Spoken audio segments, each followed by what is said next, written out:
Akatale ka Kabagarame akasangibwa mu waadi wa Ruholo mu municipality ya Ishaka e Bushenyi wiiki ewedde kakwata omuliro era ebintu ebiwerako ne bisaanawo.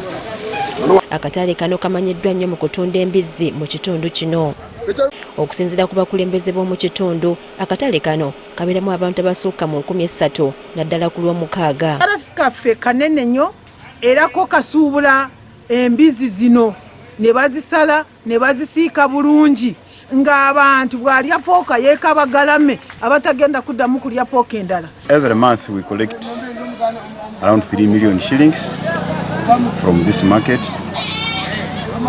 and therefore that translates to 36 million per year as local revenue. Olw'okusanyizibwawo omuliro, ababaka b'ekitundu kino ensonga eno bajanjulidde olukiiko lw'eggwanga olukulu okusala amagezi butya abasuubuzi b'embizzi mu katale bwe bayinza okuyambibwa. Market has become so popular that it attracts people from different parts of the country in terms of pork sales.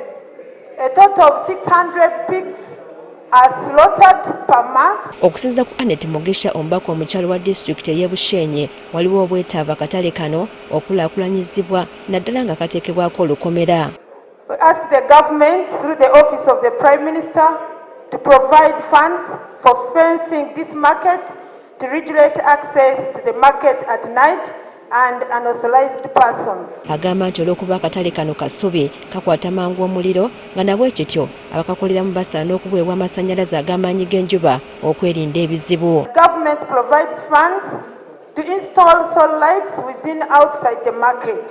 Number 3, that the Uganda police should establish a police post at this market to provide security. Wano n'omumyuka wa Sipiika Thomas Tayebwa we yategeerezza nga akatale kano bwe kayunirwa ennyo abantu abayitirivu nga naye mumutwalidde nga nawe ekityo kalina okulowoozebwako mu ngeri ey'enjawulo. Someone might hear it's a pork joint or it's a pork market and they take it as right as possible, but that market goes beyond pork.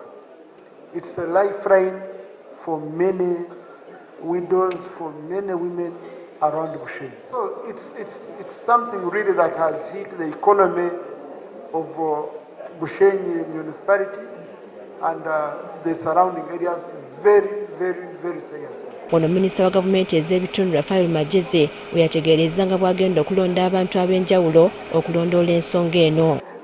I've taken note of the requests, and this is a partnership between the private sector and Bushenyi Shaka Municipal Council. So we are going to send a team to look at what can be done.